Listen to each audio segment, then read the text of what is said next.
നമസ്കാരം. നമസ്കാരം.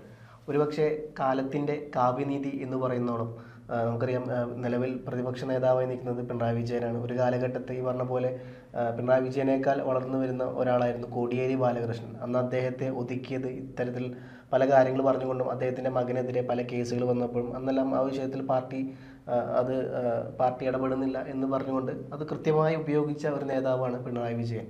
മാത്രമല്ല, ഈ 2026 ഇലക്ഷനിൽ അതിദയനീയമായി CPM തോറ്റൊപ്പം കോടിയേരി ബാലകൃഷ്ണൻ്റെ മകൻ ബിനീഷ് കോടിയേരി ഒരു പോസ്റ്റ് ഇട്ടായിരുന്നു, ഒരേ ഒരു കോടിയേരി എന്നുള്ളത്.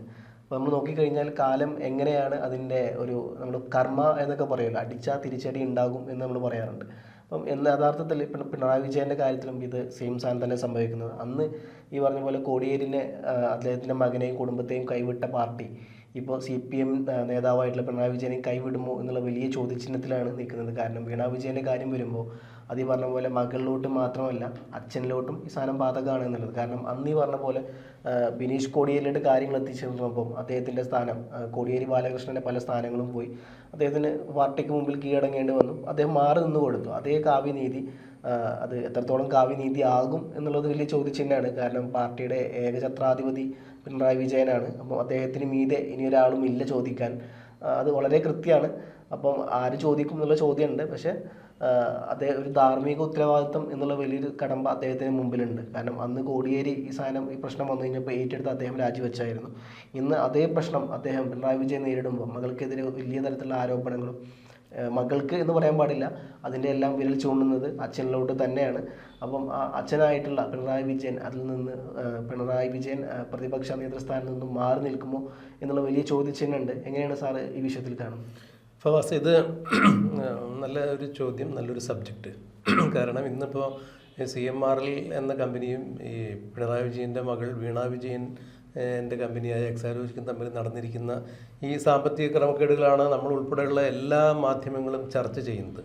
അപ്പോൾ ഇതിൽ ഏതെങ്കിലും തരത്തിലൊരു എലമെൻ്റ് ഇല്ല എന്നുണ്ടെങ്കിൽ ഒരു കാരണവശാലും മാധ്യമങ്ങൾ ഇത് ചർച്ചയ്ക്ക് എടുക്കില്ല എന്നുള്ളത് വളരെ നിസ്തർക്കമായ കാര്യം തന്നെയാണ്. ഇവിടെ ഫവാസ് ചോദിച്ച ചോദ്യത്തിന് ഉത്തരത്തിലേക്ക് വരുന്നതിന് മുമ്പ് ഒരു കാര്യം എനിക്കൊന്ന് ചേർത്ത് പറയേണ്ടിയിരിക്കുന്നു. അതായത് 2021 ഇടതുപക്ഷത്തിന് മന്ത്രിസഭ രൂപീകരിക്കാൻ സാധിക്കുകയാണെങ്കിൽ തീർച്ചയായും മുഖ്യമന്ത്രി സ്ഥാനത്തേക്ക് കോടിയേരി ബാലകൃഷ്ണനെ പരിഗണിക്കണം. അഥവാ മന്ത്രിസഭ രൂപീകരിക്കാൻ ഒരു അവസരം കിട്ടിയില്ല എന്നുണ്ടെങ്കിൽ പ്രതിപക്ഷ സ്ഥാനത്തിരിക്കേണ്ടി വരികയാണെങ്കിൽ പ്രതിപക്ഷ നേതൃസ്ഥാനം കോടിയേരി ബാലകൃഷ്ണന് കൊടുക്കണം എന്ന് പാർട്ടിയിൽ ഒരു ചർച്ച ഉരുത്തിരിഞ്ഞു വരുന്നു. ഇത് ഈ അപകടം മുന്നിൽ കണ്ട് മണത്തറിഞ്ഞുകൊണ്ട് തനിക്ക് എതിരെ വരുന്ന രാഷ്ട്രീയ ശത്രുക്കൾ അത് എത്ര അകലത്ത് നിന്നായാലും മണത്ത് കണ്ടുപിടിക്കുന്നതിനുള്ള ഒരു പ്രത്യേക കഴിവ് പിണറായി വിജയൻ എന്ന നേതാവിനുണ്ട്. തൻ്റെ പ്രതിയോഗികളായി മാറാൻ സാധ്യതയുള്ള രാഷ്ട്രീയ എതിരാളികളെ അല്ലെങ്കിൽ തനിക്ക് വിനയായി തീരാൻ സാധ്യതയുള്ള നേതാക്കന്മാരെ ഏതു വിധേനയും വെട്ടിയൊതുക്കാനുള്ള ഒരു തന്ത്രജ്ഞതയും പിണറായി വിജയൻ എന്ന രാഷ്ട്രീയ നേതാവിനുണ്ട്. അത് പല സന്ദർഭങ്ങളിലായി നമ്മൾ കണ്ടിട്ടുണ്ട്. അതിവിടുത്തെ വിഷയമല്ലാത്തതിൻ്റെ പേരിൽ നമ്മൾ അങ്ങോട്ട് പോകുന്നില്ല. എന്നാൽ കോടിയേരി ബാലകൃഷ്ണൻ തനിക്ക് തൻ്റെ സ്ഥാനമാനങ്ങൾക്കൊരു വിനയായി തീരും എന്ന് മനസ്സിലാക്കിയ പിണറായി വിജയൻ തന്നെയായിരുന്നു ബിനീഷ് കോടിയേരിയുടെ ഈ മയക്കുമരുന്നുമായി ബന്ധപ്പെട്ടുള്ള ED റെയ്ഡിന് പിന്നിൽ പ്രവർത്തിച്ചത് എന്നുള്ളതാണ് കോടിയേരി ബാലകൃഷ്ണൻ്റെ കുടുംബം ഒളിഞ്ഞും തെളിഞ്ഞും പറയാതെ പറഞ്ഞു വയ്ക്കുന്നത്. എനിക്ക് തോന്നുന്നു പരപ്പന അഗ്രഹാര ജയിലിൽ, കർണാടകയിലെ പരപ്പന അഗ്രഹാര ജയിലിൽ 1.5 വർഷക്കാലത്തിലധികം ബിനീഷ് കോടിയേരി മയക്കുമരുന്ന് കേസുമായി ബന്ധപ്പെട്ട് അറസ്റ്റിലായി അവിടെ ജയിലിലായിരുന്നു. പിന്നീട് ജയിൽ മോചിതനായ ബിനീഷ് കോടിയേരിക്കെതിരെ ഈ കേസ് തെളിയിക്കാൻ പറ്റിയില്ല എന്നുള്ളതാണ് ഒരു കണ്ടെത്തലുണ്ടായത്. അപ്പോൾ എന്തിനു വേണ്ടിയാണ് കോടിയേരി ബാലകൃഷ്ണൻ്റെ മകനായ ബിനീഷ് കോടിയേരി ജയിലിൽ കിടക്കേണ്ടി വന്നത് എന്നുള്ളത് വലിയൊരു ചോദ്യം തന്നെയാണ്. മാത്രമല്ല, ഈ മയക്കുമരുന്ന് കേസുമായി ബന്ധപ്പെട്ട് ബിനീഷ് കോടിയേരിയുടെ വീട്ടിലൊരു റെയ്ഡ് നടക്കുകയുണ്ടായി തിരുവനന്തപുരത്ത്. അന്ന് ബിനീഷ് കോടിയേരിയുടെ വീട്ടിൽ റെയ്ഡ് നടക്കുന്ന സമയത്ത്, ഇന്നിപ്പോൾ മെയ് 27 പിണറായി വിജയൻ്റെ വീട്ടിൽ വീണ വിജയൻ്റെ എക്സാലോജിക് എന്ന കമ്പനിയും CMRലും തമ്മിൽ നടത്തിയ പണമിടപാടുകളുമായി ബന്ധപ്പെട്ട കേസിൽ മാസപ്പടി വിവാദത്തിൽ ED റെയ്ഡ് നടത്തുമ്പോൾ തിരുവനന്തപുരം ബേക്കറി മുക്കിലുള്ള പിണറായി വിജയൻ്റെ വീട്ടിൽ, തിരുവനന്തപുരത്ത് ബേക്കറി മുക്കിലുള്ള പിണറായി വിജയൻ്റെ വീടിന് മുൻവശത്ത് കേരളത്തിലെ CPMലെ മുൻ മന്ത്രിമാരും MLAമാരും CPM-ന്റെ സംസ്ഥാന സെക്രട്ടറി അടക്കമുള്ള വൻ നേതാക്കളുടെ അതുപോലെ തന്നെ അണികളുടെയും പ്രവർത്തകരുടെയും വലിയൊരു പ്രതിഷേധവും പ്രതിരോധവും നമ്മൾ കണ്ടു. എന്നാൽ കോടിയേരി ബാലകൃഷ്ണൻ്റെ മകൻ ബിനീഷ് കോടിയേരിയുടെ വീട്ടിൽ ED റെയ്ഡ് നടക്കുമ്പോൾ ഇത്തരം സന്നാഹങ്ങളൊന്നും നമ്മൾ അവിടെ കണ്ടില്ല. പിന്നീട് ആരുടെയോ സമ്മർദ്ദ ഫലമായി പോലീസുകാർ അങ്ങോട്ട് ചെല്ലുന്നതായി കണ്ടു. ED പുറത്തേക്ക് ഇറങ്ങുമ്പോൾ നിങ്ങളുടെ ID കാർഡ് എവിടെയാണ് എന്നൊക്കെ ചില പോലീസ് ഉദ്യോഗസ്ഥന്മാർ ചോദിക്കുന്നത് നമ്മൾ കണ്ട് ചിരിച്ച് മണ്ണ് കപ്പി. കാരണം ED ഉദ്യോഗസ്ഥനെ ചോദ്യം ചെയ്യുന്നതിന് എങ്ങനെയാണ് കേരളത്തിലെ ഒരു പോലീസ് ഉദ്യോഗസ്ഥന് സാധിക്കുക എന്നുള്ളത് വളരെ തമാശയായി തന്നെയാണ് നമുക്ക് തോന്നിയത്. അവരതിന് മറുപടിയൊന്നും പറയാതെ കാർ ഓടിച്ചുകൊണ്ട് പോകുന്ന കാഴ്ചയും കണ്ടു. അപ്പോഴും EDയുടെ റെയ്ഡ് നടക്കുമ്പോൾ EDയെ പ്രതിരോധിക്കുന്നതിനോ ഇന്നിപ്പോൾ പിണറായി വിജയൻ്റെ വീടിന് മുമ്പിലുണ്ടായ സന്നാഹങ്ങളൊന്നും അവിടെ കണ്ടില്ല. അതിൽ നിന്ന് ഒരു കാര്യം വ്യക്തമാണ്. അന്ന് പിണറായി വിജയൻ പറഞ്ഞു, ഫവാസ് സൂചിപ്പിച്ചതുപോലെ കോടിയേരിയുടെ മകൻ ഒരു സ്വതന്ത്ര വ്യക്തിയാണ്. ED വരുമ്പോൾ EDയുടെ കയ്യിൽ എന്തെങ്കിലും ഉണ്ടായിട്ടാണല്ലോ അവർ വരുന്നത്. അവരന്വേഷിക്കട്ടെ, ആ കാര്യം കുടുംബം നോക്കിക്കോളും, പാർട്ടിക്ക് ഇതിൽ ബന്ധമൊന്നുമില്ല എന്ന് പറഞ്ഞു. അങ്ങനെയെങ്കിൽ മെയ് 27-ാം തീയതി പിണറായി വിജയൻ്റെ വീട്ടിൽ റെയ്ഡ് നടക്കുമ്പോൾ CPM-ലെ അംഗം പോലുമല്ലാത്ത വീണ വിജയൻ, കോടിയേരി ബാലകൃഷ്ണൻ്റെ മകൻ ബിനീഷ് കോടിയേരി CPM-ന്റെ അംഗത്വം എടുത്തിട്ടുള്ള ആളാണ്. അപ്പോൾ ഈ മയക്കുമരുന്ന് കേസുമായി ബന്ധപ്പെട്ട് അദ്ദേഹത്തിൻ്റെ അംഗത്വം ക്യാൻസൽ ചെയ്യുകയും പിന്നീട് വീണ വിജയൻ്റെ വീട്ടിൽ റെയ്ഡ് നടക്കുമ്പോൾ അതിന് പ്രതിരോധം തീർത്ത് ബിനീഷ് കോടിയേരി മുൻനിരയിലുണ്ടായിരുന്നു. അതിന് 2 ദിവസത്തിന് ശേഷം അദ്ദേഹത്തിന് അംഗത്വം പുതുക്കി കൊടുത്തു എന്നുള്ളതാണ് എൻ്റെ അറിവ് തെറ്റുണ്ടെങ്കിൽ ക്ഷമിക്കണം. അപ്പോൾ കോടിയേരി ബാലകൃഷ്ണൻ്റെ മകൻ ബിനീഷ് കോടിയേരി പാർട്ടി CPM അംഗമായിരുന്നിട്ട് പോലും ED റെയ്ഡ് നടക്കുമ്പോൾ പാർട്ടി നിയമത്തിൻ്റെ വഴിക്ക് പോകട്ടെ എന്ന് നിലപാട് സ്വീകരിച്ചപ്പോൾ പിണറായി വിജയൻ്റെ മകൾ വീണ വിജയൻ CPM-ൽ അംഗം പോലും അല്ലായിരുന്നു, അംഗത്വം പോലും എടുത്തിട്ടില്ലാത്ത വീണയ്ക്ക് വേണ്ടി പ്രതിരോധം തീർക്കുന്നതിന് വേണ്ടി നിയമത്തിൻ്റെ വഴിക്ക് പോകട്ടെ എന്ന് വാക്ക് പറഞ്ഞ ആളുകളെല്ലാവരും തന്നെ പിണറായി വിജയൻ്റെ വീടിന് മുന്നിൽ തടിച്ചു കൂടുന്നതും പിന്നീട് EDയെ ആക്രമിക്കുന്നതായ കാഴ്ചയാണ് നമ്മൾ കണ്ടത്. ഇത് വളരെ തന്ത്രപൂർവ്വം നടപ്പിലാക്കിയൊരു പദ്ധതി തന്നെയാണ്. പിന്നീട് പിണറായി വിജയൻ മാധ്യമങ്ങളെ കണ്ടപ്പോഴും പറഞ്ഞത് എന്നെ ED ചോദ്യം ചെയ്തില്ല, വീണയോട് ചില ചോദ്യങ്ങൾ ചോദിക്കുന്നത് കേട്ടു, വീണയാണ് ചോദ്യം ചെയ്തത്. എന്നിട്ടും പിണറായി വിജയൻ CPM പ്രവർത്തകരെ അഭിസംബോധന ചെയ്തുകൊണ്ട് സംസാരിച്ചപ്പോൾ അന്ന് പറഞ്ഞത് ഇതിനെ നമ്മൾ ഒരുമിച്ച് നേരിടും എന്നാണ് പറഞ്ഞത്. അപ്പോൾ വീണയെ ചോദ്യം ചെയ്യുന്നതിന് ED ചോദ്യം ചെയ്യുന്നതിന് നിയമത്തിൻ്റെ വഴിക്ക് പോകട്ടെ എന്ന് പറഞ്ഞ ആളുകൾ പിന്നെ എന്തിനാ ഒരുമിച്ച് നേരിടാൻ നിൽക്കുന്നത്? ഇവിടുത്തെ പ്രശ്നം അന്ന് കോടിയേരി ബാലകൃഷ്ണൻ ഒരു രാഷ്ട്രീയ മര്യാദ കാണിച്ചിട്ടുണ്ടായിരുന്നു. അത് തന്നെയാണ് ഫവാസ് ചോദിച്ചത്. അതായത് ബിനീഷ് കോടിയേരിയെ മയക്കുമരുന്ന് കേസുമായി ബന്ധപ്പെട്ട് അദ്ദേഹം അറസ്റ്റിലാകുന്നു, പ്രതിയാക്കപ്പെടുന്നു, ജയിലിലടയ്ക്കപ്പെടുന്നു. ഈ സമയത്ത് രാഷ്ട്രീയ ധാർമ്മികത, രാഷ്ട്രീയ മര്യാദ പാലിച്ചുകൊണ്ട് കോടിയേരി ബാലകൃഷ്ണൻ തന്ന് CPM-ന്റെ സംസ്ഥാന സെക്രട്ടറി ആയിരുന്നു, ആ സ്ഥാനത്ത് നിന്ന് മാറി നിൽക്കുന്നു. പകരം അവിടെയാണ് പിണറായി വിജയൻ ഇരിക്കാൻ പറഞ്ഞാൽ കിടക്കുകയും കിടക്കാൻ പറഞ്ഞാൽ ഉരുളുകയും ചെയ്യുന്ന വിജയരാഘവനെ CPM-ന്റെ സംസ്ഥാന സെക്രട്ടറിയായി നിയമിക്കുന്നത്. പിന്നീട് വിജയരാഘവൻ്റെ ചില ഇടപെടലുകൾ കൊണ്ട് തന്നെയാണ് R ബിന്ദുവിനെ ഇരിങ്ങാലക്കുടയിൽ നിന്ന് മത്സരിപ്പിക്കുന്നു, അവരെ ഉന്നത വിദ്യാഭ്യാസ വകുപ്പ് മന്ത്രിയാക്കുന്നതെല്ലാം നമ്മൾ പിന്നീട് കണ്ടത്. അവിടെ നിൽക്കട്ടെ, ഇവിടെ നമ്മുടെ വിഷയം അതല്ല. അങ്ങനെ കോടിയേരി ബാലകൃഷ്ണൻ അന്ന് ബിനീഷ് കോടിയേരിയെ പ്രതിയാക്ക് കേസെടുത്തു കഴിഞ്ഞപ്പോൾ രാജിവെച്ച് കാണിച്ച രാഷ്ട്രീയ മര്യാദ ഇന്ന് പിണറായി വിജയൻ കാണിക്കുമോ എന്നുള്ള ചോദ്യമാണ് ഫവാസ് ചോദിച്ചത്. രാഷ്ട്രീയ മര്യാദ എന്നൊന്ന് പിണറായി വിജയൻ ഉണ്ട് എങ്കിൽ തീർച്ചയായും അത് ചെയ്യേണ്ടത് തന്നെയാണ്. മാത്രമല്ല ഈ 2026 ദയനീയമായ പരാജയത്തിന് ശേഷം ബിനീഷ് കോടിയേരി അടക്കം പോസ്റ്റ് ഇട്ടിട്ടുണ്ടായിരുന്നു ഒരേ ഒരു കോടിയേരി. ഇതുപോലെ CPM-ന്റെ എല്ലാ പരാജയ അവലോകന യോഗങ്ങളിലും, അതായത് ബ്രാഞ്ച് തലം മുതൽ ഏരിയ തലത്തിൽ സംസ്ഥാന സമിതിയിൽ വരെ ഉയർന്ന സ്വരങ്ങളിലുണ്ടായ ആരോപണവും പ്രതിഷേധവും പിണറായി വിജയനെതിരെയും MP ഗോവിന്ദനെതിരെയും തന്നെയായിരുന്നു. പിന്നീട് പ്രതിപക്ഷ നേതൃസ്ഥാനത്തേക്ക് പിണറായി വിജയൻ്റെ പേര് പരിഗണിക്കരുതെന്ന് പോളിറ്റ് ബ്യൂറോയിലുള്ള അംഗങ്ങൾ വരെ കൈയുയർത്തി തന്നെ പ്രതിഷേധം അറിയിച്ചപ്പോൾ പിണറായി വിജയൻ പോളിറ്റ് ബ്യൂറോയിൽ തനിക്ക് ഉൾപ്പെടെയുള്ള വോട്ടവകാശം ഉപയോഗിച്ചുകൊണ്ട് തന്നെയാണ് പ്രതിപക്ഷ നേതൃസ്ഥാനം ചോദിച്ചു മേടിച്ചത്. ഇവിടെ ഇപ്പോൾ മുൻപിലുള്ള ഒരു വിഷയം, പിണറായി വിജയൻ്റെയും CPM-ൻ്റെയും മുന്നിലുള്ള ഒരു വിഷയം, അല്ലെങ്കിൽ അവരെ ഉറക്കം കെടുത്തുന്ന വിഷയം, ഈ ED മാസപ്പടി കേസുമായി ബന്ധപ്പെട്ട് പിണറായി വിജയനെയും വീണ വിജയനെയും വിടാതെ പിടികൂടിയിരിക്കുന്നു. EDയെ ആക്രമിച്ചത് മുതൽ EDയുടെ ഡയറക്ടർ രാഹുൽ നവീൻ കേരളത്തിലേക്ക് പറന്നെത്തുകയും പിന്നീട് ED അന്വേഷണം വളരെ ത്വരിതഗതിയിൽ നടക്കുന്ന കാര്യങ്ങളാണ് നമ്മൾ കണ്ടത്.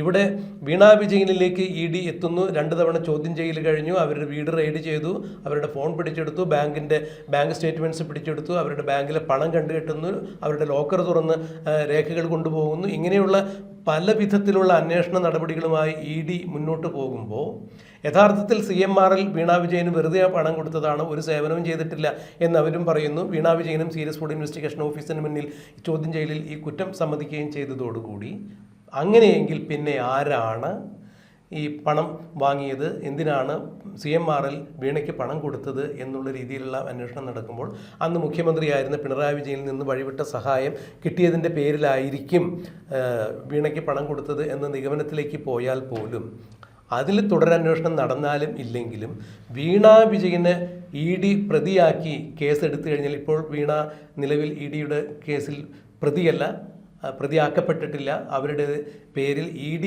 അവരെ പ്രതിയാക്കിക്കൊണ്ട് കേസ് രജിസ്റ്റർ ചെയ്യുകയാണെങ്കിൽ അന്ന് കോടിയേരി ബാലകൃഷ്ണൻ കാണിച്ച രാഷ്ട്രീയ ധാർമ്മികതയും മര്യാദയും പിണറായി വിജയൻ കാണിക്കേണ്ടതുണ്ട്. അന്ന് കോടിയേരി ബാലകൃഷ്ണന് പാർട്ടി എതിരായിരുന്നില്ല. അതായത് CPM-ൽ സൗമ്യമുഖം എന്നറിയപ്പെട്ടിരുന്ന കോടിയേരി ബാലകൃഷ്ണൻ 2021 CPM-ന് ഭരണം കിട്ടുകയാണെങ്കിൽ മുഖ്യമന്ത്രി സ്ഥാനത്തേക്ക് എത്തണം, അഥവാ പ്രതിപക്ഷ സ്ഥാനത്തിരിക്കേണ്ടി വന്നാൽ പ്രതിപക്ഷത്തിരിക്കേണ്ടി വന്നാൽ പ്രതിപക്ഷ നേതൃസ്ഥാനം കൊടുക്കണമെന്ന് പാർട്ടിയിൽ തത്വത്തിൽ ഒരു ധാരണയുണ്ടായിരുന്നു. അങ്ങനെ കോടിയേരി വീണ്ടും ഭരണം കിട്ടുകയാണെങ്കിൽ മുഖ്യമന്ത്രി സ്ഥാനത്തേക്ക് വരും, അല്ല എന്നുണ്ടെങ്കിൽ മുഖ്യ നേതൃസ്ഥാനത്തേക്ക് വരും എന്ന് മനസ്സിലാക്കിയ പിണറായി വിജയൻ കോടിയേരി ഒതുക്കുന്നതിന് വേണ്ടിയാണ് ബിനീഷ് കോടിയേരിയെ മയക്കുമരുന്ന് കേസിൽ കുടുക്കിയത് എന്നുള്ളതാണ് പറയപ്പെടുന്നത്. അതിൻ്റെ സത്യാവസ്ഥ അന്വേഷിക്കപ്പെടട്ടെ. എന്നാൽ വീണയെ ഇപ്പോൾ ED കേസിൽ പ്രതി ചേർത്തുകൊണ്ട് അറസ്റ്റ് രേഖപ്പെടുത്തുകയോ കേസ് രജിസ്റ്റർ ചെയ്യുകയോ ചെയ്തു കഴിഞ്ഞാൽ അന്ന് കോടിയേരി ബാലകൃഷ്ണൻ കാണിച്ച ധാർമ്മിക ഉത്തരവാദിത്തം, രാഷ്ട്രീയ മര്യാദ പിണറായി വിജയൻ പാലിക്കേണ്ടത് തന്നെയാണ്. മാത്രമല്ല, പിണറായി വിജയൻ ആ രാഷ്ട്രീയ മര്യാദ പാലിച്ചാലും ഇല്ലെങ്കിലും പാർട്ടിയിൽ പിണറായി വിജയനെതിരെ ഒരു വലിയ അച്ചുതണ്ട് രൂപം കൊള്ളുന്നുണ്ട്. മുൻ ധനകാര്യമന്ത്രിയായ ബാലഗോപാലിനെ പ്രതിപക്ഷ നേതൃസ്ഥാനത്തേക്ക് ഉയർത്തി കാണിച്ചുകൊണ്ട് CPM-ൽ ഇപ്പോൾ തന്നെ അനൗദ്യോഗിക ചർച്ചകൾ നടക്കുന്നുണ്ട്. പിണറായി വിജയനെ പ്രതിപക്ഷ നേതൃസ്ഥാനത്ത് തുടരാൻ അനുവദിക്കേണ്ടതില്ല എന്ന രീതിയിൽ തന്നെ CPM-ൽ ഒരു വിഭാഗം ആലോചന തുടങ്ങിയിരിക്കുന്നു എന്നാണ് വിശ്വാസയോഗ്യമായ കേന്ദ്രങ്ങളിൽ നിന്നും നമുക്ക് കിട്ടുന്ന വാർത്തകൾ. ഒരു വാർത്താമാധ്യമം എന്ന രീതിയിൽ നമുക്ക് എവിടെ നിന്നാണ് ഇത്തരം കാര്യങ്ങൾ ലഭിക്കുന്നത് എന്നുള്ളത് വെളിവാക്കാൻ പറ്റില്ല. എന്നാലും വിശ്വാസയോഗ്യമായ ഒരു വാർത്ത തന്നെയാണത്. അപ്പോൾ പിണറായി വിജയൻ പ്രതിപക്ഷ നേതൃസ്ഥാനം ഒഴിഞ്ഞാലും ഇല്ല എങ്കിലും വീണ വിജയനെ പ്രതിയാക്കി ED കേസ് രജിസ്റ്റർ ചെയ്യുകയോ വീണ അറസ്റ്റിലാവുകയോ ചെയ്തു കഴിഞ്ഞാൽ തീർച്ചയായും പിണറായി വിജയൻ സ്വമേധയാ രാഷ്ട്രീയ മര്യാദ കാണിച്ച് രാഷ്ട്രീയപരമായ ധാർമ്മിക ഉത്തരവാദിത്തം ഏറ്റെടുത്തുകൊണ്ട് പ്രതിപക്ഷ നേതൃസ്ഥാനം ഒഴിഞ്ഞില്ല എങ്കിൽ പോലും പിണറായി വിജയൻ്റെ പ്രതിപക്ഷ നേതൃസ്ഥാനം തട്ടിത്തെറിപ്പിക്കും എന്നുള്ളത് യാതൊരു തർക്കവുമില്ല. പിണറായി വിജയനെ അവിടെ നിന്ന് പടിയിറക്കി വിടും എന്നുള്ളതിന് യാതൊരു തർക്കമില്ല എന്ന് തന്നെയാണ് ഇപ്പോൾ മനസ്സിലാക്കാൻ കഴിയുന്നത്. പിണറായി വിജയൻ അതിന് മുമ്പായിക്കൊണ്ട് തന്നെ വീണ വിജയൻ നിയമ നടപടി നേരിടേണ്ടി വരും, പ്രതിയാക്കപ്പെടും എന്ന് മനസ്സിലാക്കി സ്വമേധയ ആ സ്ഥാനം രാജിവെച്ചൊഴിയുന്നതായിരിക്കും നല്ലത് എന്ന് രാഷ്ട്രീയ നിരീക്ഷകരും ചൂണ്ടിക്കാണിക്കുന്നു. എന്നാൽ പിണറായിയുടെ സ്വഭാവം അനുസരിച്ച് അത്തരത്തിലൊരു പ്രവൃത്തി പിണറായിയിൽ നിന്നും പ്രതീക്ഷിക്കാമോ എന്നുള്ളത് കണ്ടറിയേണ്ടത് തന്നെയാണ്. എനിക്ക് തോന്നുന്നു ഒരുപക്ഷെ പാർട്ടിക്കുള്ളിൽ എല്ലാവരും എണീറ്റ് നിന്ന് അദ്ദേഹത്തിനെതിരെ ഇറങ്ങിപ്പോടാ എന്ന് പറഞ്ഞാൽ പോലും അദ്ദേഹം മാറാൻ ചാൻസ് ഇല്ല. കാരണം അദ്ദേഹം ഈ പറഞ്ഞ പോലെ നമ്മൾ നന്ദകുമാർ സാറ് പറഞ്ഞിട്ടുണ്ടല്ലോ, അദ്ദേഹത്തിൻ്റെ പ്രത്യേക വസതിയിൽ ഈ പറഞ്ഞ പോലെ ഫാമും തൊഴുത്തിലെ പശുക്കൾക്ക് പാട്ട് കേൾക്കാനുള്ള സെറ്റപ്പും കുളിക്കാൻ ഈ പറഞ്ഞ പോലെ സ്വിമ്മിംഗ് പൂളും, അപ്പോൾ ഇത്തരത്തിൽ എന്താ പറയുക ആർഭാടത്തിൻ്റെ എന്താ പറയുക വസതിയിൽ ജീവിച്ച ഒരാൾക്ക് പെട്ടെന്ന് പദവി ഇല്ലാണ്ട് അപ്പോൾ അറ്റ്ലീസ്റ്റ് ഈ പറഞ്ഞ പോലെ ഈ ഒരു ചെറിയ പ്രതിപക്ഷ നേതാവ് എന്നുള്ള സാധനങ്ങൾ അതും ഈ പറഞ്ഞ പോലെ ഒരു ക്യാബിനറ്റ് പദവിയാണ്. അറ്റ്ലീസ്റ്റ് ഒരു കാറും പോലീസിന്റെ സപ്പോർട്ടെങ്കിലും കിട്ടുമല്ലോ. അപ്പം സ്റ്റാഫുകളൊക്കെ ഉണ്ട്, എല്ലാം ഉണ്ടാവും. അപ്പോൾ ഈ പറഞ്ഞ പോലെ മന്ത്രി അല്ലെങ്കിൽ പോലും മന്ത്രിക്ക് സമാനമായൊരു പദവി ഉള്ളതാണത്. അപ്പം എല്ലാവിധ ആഡംബര സുഖ സൗകര്യങ്ങളോട് കൂടി ജീവിക്കാൻ സാധിക്കും. പിണറായി വിജയൻ അങ്ങനെ ഒരു ആഡംബര ജീവിതത്തിൽ അഭിരമിച്ചു പോയി 10 വർഷത്തെ ഭരണം കൊണ്ട് പിണറായി വിജയൻ കമ്മ്യൂണിസ്റ്റ് സിദ്ധാന്തങ്ങൾക്ക് നിരക്കാത്ത രീതിയിലുള്ള ജീവിത ശൈലിയാണ് പിന്തുടർന്നത് എന്ന് തന്നെയാണ് ദിവാകരൻ ഒരു യോഗത്തിൽ തുറന്നടിച്ചത് പറഞ്ഞത്. കാരണം എവിടെയോ ഒരു യോഗം കഴിഞ്ഞ് ആനത്തലവട്ട ആനന്ദൻ്റെ വീട്ടിൽ ഭക്ഷണം കഴിക്കുന്നതിന് വേണ്ടി എത്തിയപ്പോൾ അവിടെ പിണറായി വിജയൻ സാധാരണ നെയ്മീൻ കൂട്ടിയാണത്രേ ഊണ് കഴിക്കാറുള്ളത്. അന്ന് അവിടെ അത്തരം ഒരു മീനായിരുന്നില്ല, വേറെ എന്തോ ഒരു മീനിൻ്റെ പേരാണ് അന്ന് ദിവാകരൻ പറഞ്ഞത്, കേരയോ ചൂരയോ അങ്ങനെ ഏതോ ഒരു മീൻ. അപ്പോൾ പിണറായി വിജയൻ ഭക്ഷണം കഴിക്കാനിരുന്നിട്ട് ആ മീനിൽ തൊട്ട് നോക്കിയിട്ട് ഇതെന്ത് മീനാണെന്ന് ചോദിച്ചപ്പോൾ ദിവാകരൻ പറഞ്ഞു ഇത് നെയ്മീനല്ല മറ്റെന്തോ മീനാണെന്ന് പറഞ്ഞപ്പോൾ ഊണ് കഴിക്കാതെ അവിടെ നിന്ന് ഇറങ്ങിപ്പോയിന്ന് ദിവാകരൻ തന്നെയാണ് സാക്ഷ്യം ചെയ്തിരിക്കുന്നത്. അപ്പോൾ അത്തരത്തോളമൊക്കെ എന്താണ് പിടിയേരി പിടിച്ച് കഞ്ഞി വെച്ച് തിരുവോണത്തിൻ്റെ അന്ന് വരെ പാർട്ടിക്കാർ സഖാക്കൾ കഞ്ഞി കുടിച്ച അനുഭവം രേഖപ്പെടുത്തുന്ന ഈ ഒരു പാർട്ടി നെയ്മീനില്ലാത്തതിൻ്റെ പേരിൽ ഊണുപേക്ഷിച്ച് ഒരു സഖാവിൻ്റെ വീട്ടിൽ വിളമ്പി വെച്ച ഭക്ഷണത്തെ നിഷേധിച്ച് ഇറങ്ങിപ്പോയ ഒരാൾ ആഡംബര ജീവിതത്തിൽ സുഖലോലുപതയിൽ അഭിരമിക്കുന്ന ഒരാളെന്ന രീതിയിൽ പിണറായി വിജയന് സ്ഥാനമാനങ്ങൾ കൂടാതെ ഇനി മുന്നോട്ട് പോകാനോ ജീവിക്കാൻ സാധിക്കില്ല എന്ന് അവർ തന്നെയാണ്, ഇടതുപക്ഷക്കാർ തന്നെയാണ് സാക്ഷ്യപ്പെടുത്തുന്നത്. നമ്മളെപ്പോലുള്ള മാധ്യമങ്ങളല്ല അത് വിളിച്ചു പോകുന്നത്. എന്തായാലും പിണറായി വിജയൻ അത്തരം ഒരു ആഡംബര ജീവിതത്തിൽ പിൻപറ്റി ജീവിച്ച ഒരാളെന്ന രീതിയിൽ ഇനിയും സ്ഥാനമാനങ്ങളില്ലാതെ ജീവിക്കാൻ പറ്റില്ല. മാത്രമല്ല ഇപ്പോൾ ഈ ED കേസ് ഉൾപ്പെടെ നിരവധി കേസുകൾ പിണറായി വിജയനെ തേടി വരാൻ സാധ്യതയുണ്ട്. അങ്ങനെ അത്തരം അന്വേഷണ ഉദ്യോഗസ്ഥന്മാർ തന്നെ തേടിയെത്തുമ്പോഴും പ്രതിപക്ഷ നേതാവ് എന്ന രീതിയിലുള്ള ഒരു പ്രിവിലേജ് ഉപയോഗിച്ച് ഒരു പരിധിവരെ അത്തരം ചില അന്വേഷണങ്ങളെയൊക്കെ തടയിടാനും സാധിക്കും എന്നൊക്കെ ആയിരിക്കാം പിണറായി വിജയൻ വിചാരിക്കുന്നത്. പക്ഷേ അതിനൊന്നും ഈ EDയുടെ നിയമ നടപടികളായിട്ട് മുന്നോട്ട് പോകുമ്പോൾ വീണാ വിജയൻ പ്രതിരോധത്തിലാവുകയോ അവർ പ്രതി ചേർക്കപ്പെടുകയോ ചെയ്താൽ അതിന് സാധ്യതയില്ല. പിണറായി വിജയൻ രാജിവെച്ചാലും ഇല്ലെങ്കിലും പ്രതിപക്ഷ നേതൃസ്ഥാനത്ത് നിന്ന് CPM പിണറായി വിജയനെ ചവിട്ടി പുറത്താക്കും എന്ന് തന്നെയാണ് ഇപ്പോൾ പുറത്തു വരുന്ന വാർത്തകൾ.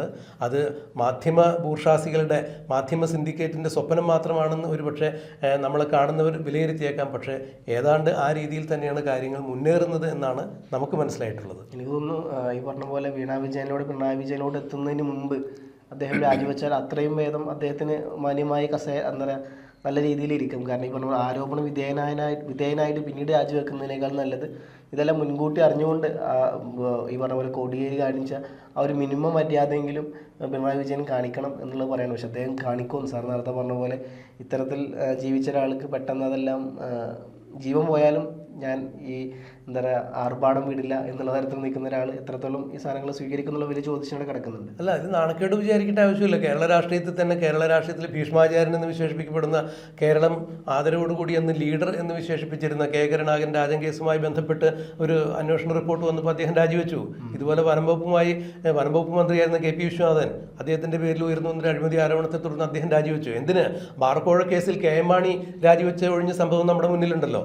അപ്പോൾ ഇത്തരത്തിൽ ഒരു കേസുകൾ ഉയർന്നു വരികയും ആ കേസിനെ ചൊല്ലി പ്രതിയാക്കപ്പെടുകയൊക്കെ ചെയ്തു കഴിഞ്ഞാൽ അതൊരു രാഷ്ട്രീയമായ ധാർമ്മികമായ ഉത്തരവാദിത്വം തന്നെയാണ്, ഒരു മര്യാദയാണ്. ആ മര്യാദ പിണറായി വിജയൻ പാലിക്കുമോ എന്നുള്ളത് നമുക്ക് കണ്ടറിയാൻ കാത്തിരിക്കാം.